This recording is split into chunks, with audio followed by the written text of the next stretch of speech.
All right. Hello, good morning. I'm Tiffany, and I'm the moderator for today's session with Fortinet's um, representatives. It looks like it's Stephen. What is your last name, Stephen?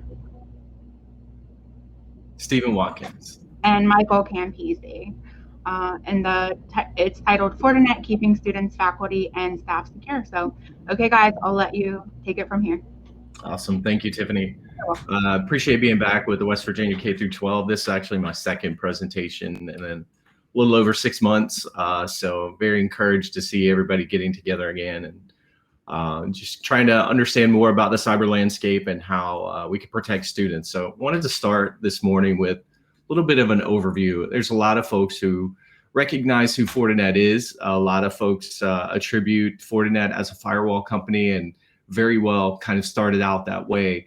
Hope to kind of give you a new perspective on Fortinet this morning. If you didn't know, and if it's an introduction to Fortinet this morning, I hope to give you a very good foundation for just who Fortinet is and how we approach making a secure environment for students.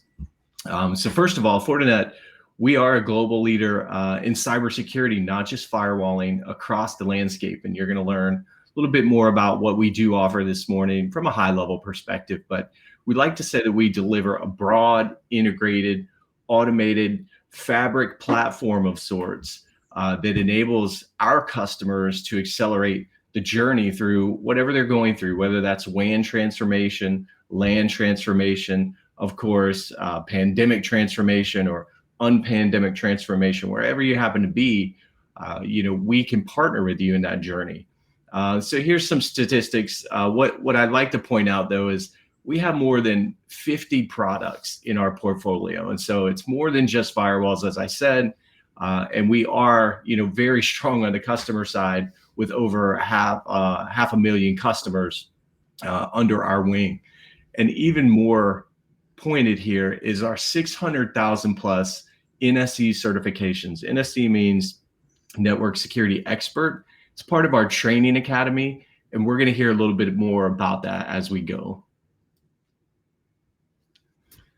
So from an industry perspective, Fortinet is recognized by Gartner in their Magic Quadrants. Of course, we are a leader in the network firewalls. It's kind of how we grew up, but we've branched out significantly since then. So WAN Edge Infrastructure is another Magic Quadrant where we are recognized as a Gartner leader.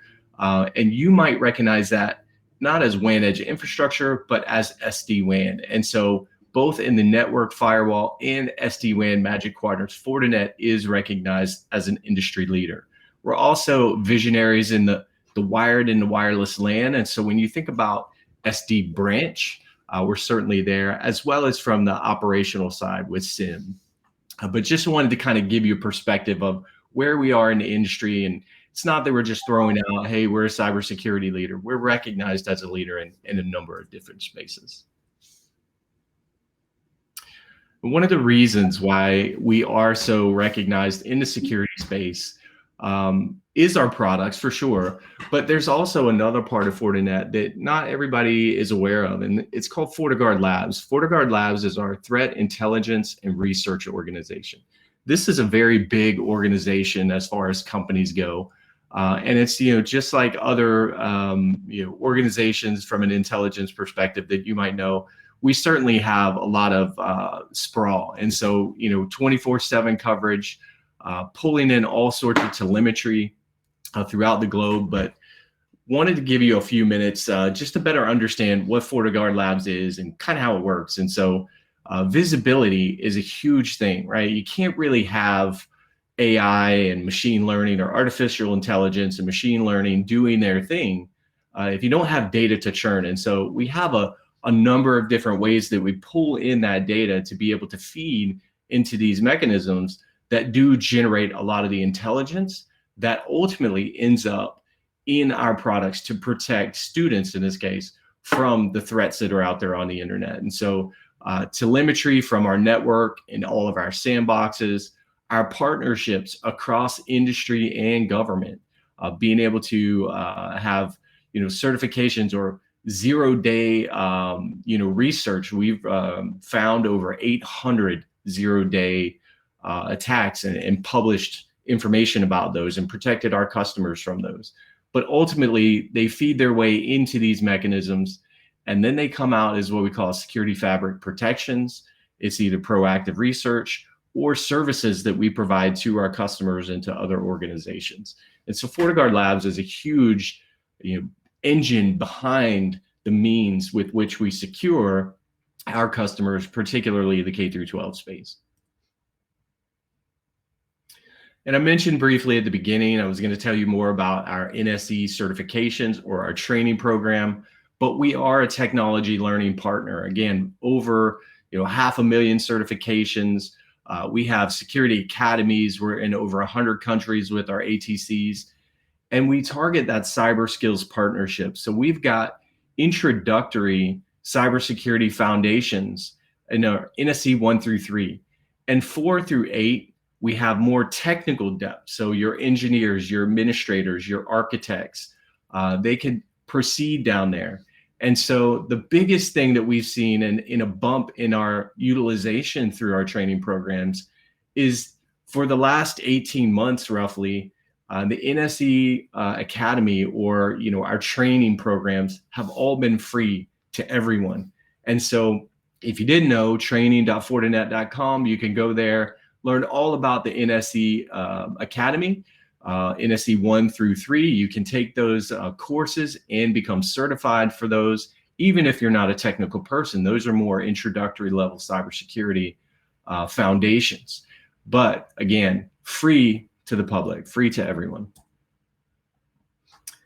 And so I wanted to kind of highlight a couple things before closing out, but we do have a different approach. And so again, we call that our Fortinet Security Fabric, and it's built upon these what we call pillars. And so we have security-driven networking, where we converge security and networking into one effort, where we provide all of the networking just like any other company would, but we also integrate all the security into that.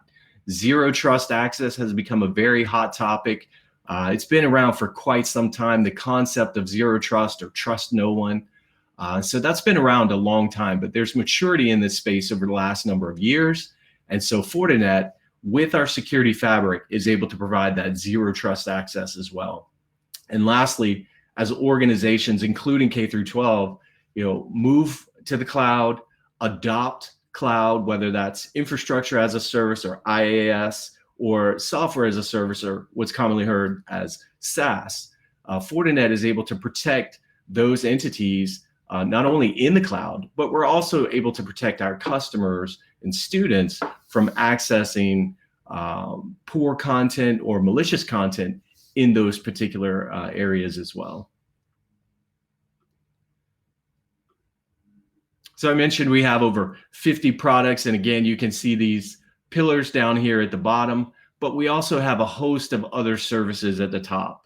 What I wanted to highlight on this slide is our open fabric ecosystem. And what I want to highlight there is we love everybody to have Forti everything, right? And so a FortiGate and a FortiManager and all the different solutions, all 50 of them. But we realize that there's investments in existing infrastructure. So we've gone out and forged partnerships with over 350, 400 partners, technology partners, where their solutions and our solutions are integrated in a way that provides a more copious environment where their solutions and our solutions can work together to provide additional benefit to our customers. And so whether that's an existing directory, an existing SIM, other solutions as well, being able to integrate into the security fabric. And so we're not just we're not just Fortinet focused, but we're agnostic across technology partners to be able to ensure that our customers are getting the most value out of a Fortinet or more of a heterogeneous infrastructure and architecture. And so lastly, I just want to close briefly, but digital security everywhere you need it. It's kind of what we say now is being able to say, with our security fabric, we can apply security where your organization needs it. And with the things that have gone on over the past 18 months, there's been a lot of change in where security is needed. Certainly as a parent, I understand, having children in school and then out of school, and again, remote learning and distance learn, all kinds of different things. And so having to expand, the protection surface across that, not just in a school building or in, in an environment where servers are, but also extending that now to where the students are, regardless of, if they're at home or if they're at a coffee shop or wherever they are. So digital security everywhere you need it.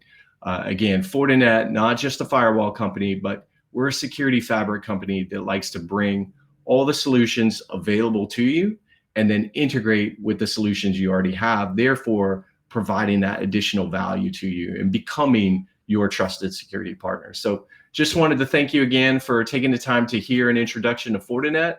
At this time, I'll turn it over to Michael Campesi to continue the presentation. Michael?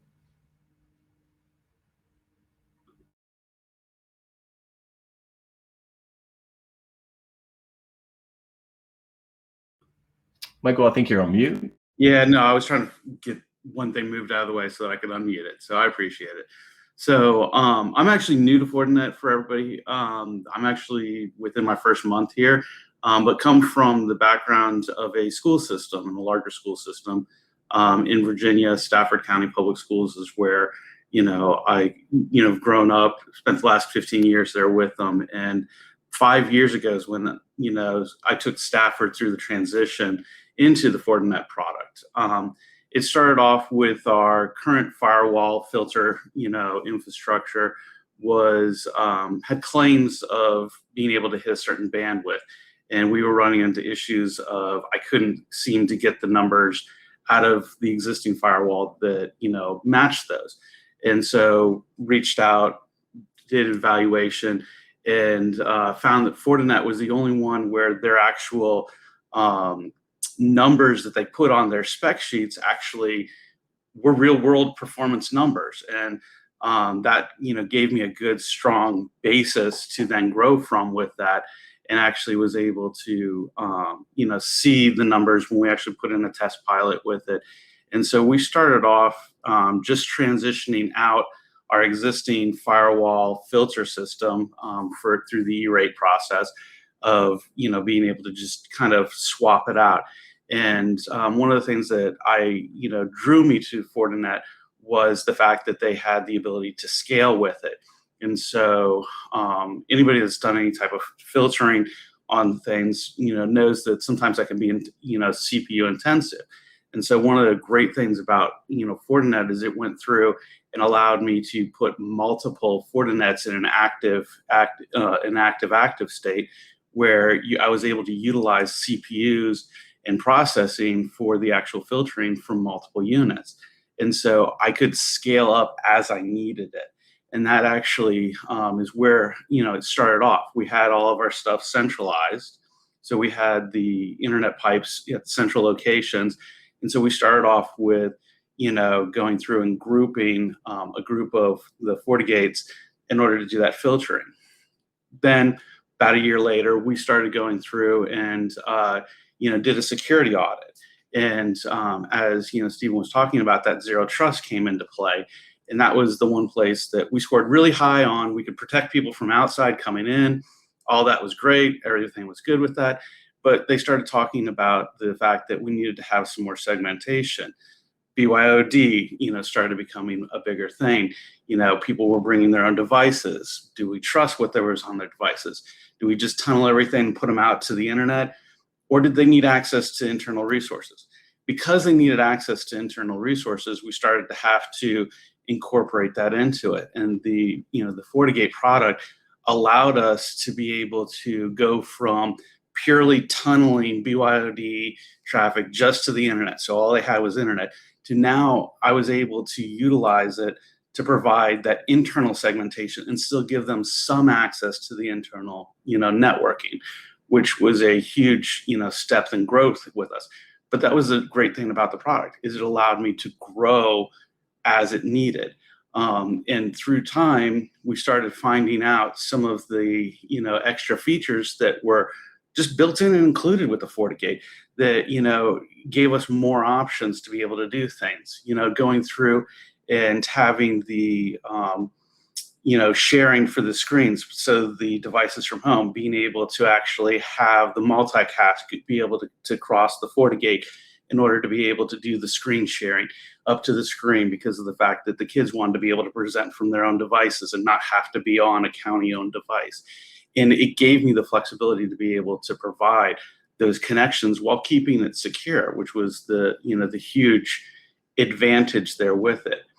And because, again, with the security audit, we found that we needed to have more segmentation. We started looking at, okay, we've been protecting, from the internet side perfectly well, but what about our servers? Yes, we had our data center protected, but we didn't have the local servers protected. And so because of starting off small with the FortiGates and being able to have multiple ones, we slowly started expanding that to a point where we were able to actually put a FortiGate out at each site as the need grew for the internet, and also to provide the segmentation. So now our local servers at the sites could actually be protected behind the FortiGate. And so it was the fact that we could expand, and grow as the infrastructure. And, as, Steve was talking about, FortiGate was the only product we had. We didn't use the switches or the access points at that point. And yet it was able to integrate with it. We were able to actually provide the authentication piece of it and pass it forward to the FortiGate, so we could actually see that transparency and be able to get more in depth with it and to be able to get the most use out of it. The fabric piece of it, where they've actually now go through, FortiGate has it so that the fabric will actually take the FortiGate security down to the FortiGate switches and access points, which is one of the transitions when I was leaving Stafford that they're starting to look into, is being able to take that security, instead of having to put the firewall at each site, is being able to have the switches be able to provide that same security, mechanisms that are built into the FortiGate down at the actual switch level and the access point. So instead of having to bring all of your traffic up to your FortiGate in order to be able to do it, you're able to make those decisions and to be able to provide some of that granularity and who's allowed to access what, all the way out to the access points. And so that's been, the fact that I didn't have to jump in and go all Fortinet for, or FortiGate for,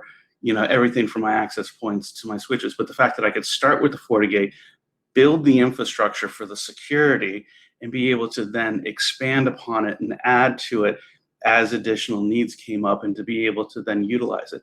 And the nice thing about it is the single frame that you get to look at, and to be able to see the, the details all the way down to the client level. So if there was an issue with an individual client, we could actually go through and be able to see it across the network. And when things did come up, and when we started adding in some of the, products to be able to allow the remote access, and being able to have that same type of security, both when they were on campus and off campus, really helped give you a clearer view into what all was going on. And that's probably been the biggest thing that has allowed it to grow within that infrastructure. And that's where that zero trust kind of idea comes into play. And, when I was leaving Stafford, that's been the movement that they're continuing to work towards, is, you don't know if someone, has something compromised in their system. They have no intent to do anything malicious or, bad, but, an email comes in and they click on it just because they weren't sure what it was. And just to find out, and they'll tell you, hey, I clicked on it. I'm sorry I did. But at that point, it's already too late. There's already some of the damage there. And to be able to capture that and isolate it all the way down at the client level, and, not have to worry about how it spreads, is one of the great things about the zero trust, model, is because of the fact that you can, protect between even things that are at the same level, client to client connections, instead of, just having these little pockets that are secure. Now everything's secure, and being able to be continuously checked, and not just a one-time check of, oh yes, that person's logged in and authorized, but it's that continuous check. Okay, that person's, authorized, but what are they doing now? Are they still allowed to do that? Is that something within the scope of what they're doing? And it's not a complex system to set up. That's probably the best thing about it, is it's more of the fact that it actually, grows within the system itself and allows you to have that flexibility to be as particular or as broad as you need in order to provide the coverage for it. And that's kind of been what my use was with it for the last 5 years, and being able to even get into complex designs. Stafford is a larger county, and we were able to, provide protection even with, 4 different data centers that spanned in multiple physical locations. And it has the ability to go everything from a little small school. We had some of our, campuses were, only, 200, 300 students because they were a little remote site, all the way up to being able to scale to large data center that we had, across spanning multiple sites.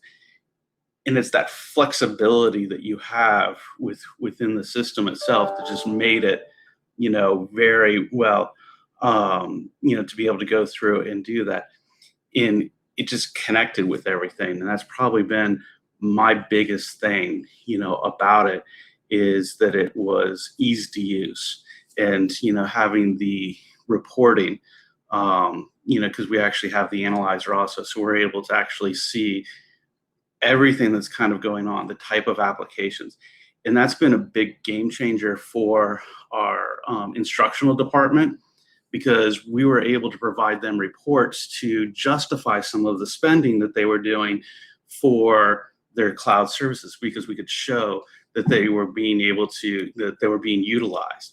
And so it provided a symbiotic feedback back and forth with even our instructional department to be able to give them the data that they needed to be able to justify some of the purchases that they were doing and to continue to grow it. And we could also then prioritize some of the traffic related to it, because during this pandemic, obviously, like what we're doing right now, the video streaming and everything became something that, needed to be prioritized so that we could actually continue with it. And just the ease of being able to do that was probably the biggest thing with all of it. But I do want to be able to leave open some time to be able to ask questions if anybody has questions, with it. Both, I think Alan is on here also. Alan and BJ are currently the Fortinet people in West Virginia area. Rich and myself are coming on board and, starting to help pick up the accounts. But either one of us or either one of our teams would be more than willing to, to help anyone that they have questions. Actually, going back, the first thing that probably set off dealing with our transition into the Fortinet is they actually have a threat analysis program that's actually free that we go through and do, where they actually brought out equipment and set it up so that it basically just mirrored off of what was currently going on, and it could see all of the traffic that was currently going and provided us an analysis report to be able to show what the FortiGates could do just looking at the traffic. It couldn't get into the SSL traffic, but it could see the, a lot of the other traffic to be able to show, even from that, prior to ever purchase anything, what the product could do. So that's one of the things just to keep in mind that is also there available and an option for you. So Tiffany, I don't know do you have the ability to see questions on this platform? I think Tiffany. I am looking in the chat and I don't see any questions. Okay. But again, so Tiffany, just so that I understand, everyone has access to our contact information if they have additional questions or would like to, talk more in depth about all of this. Yeah, absolutely. So I will stick around here if anybody has any questions that they'd like to ask me, or something specific that you'd like to talk about or ask about. I'm more than willing to answer them.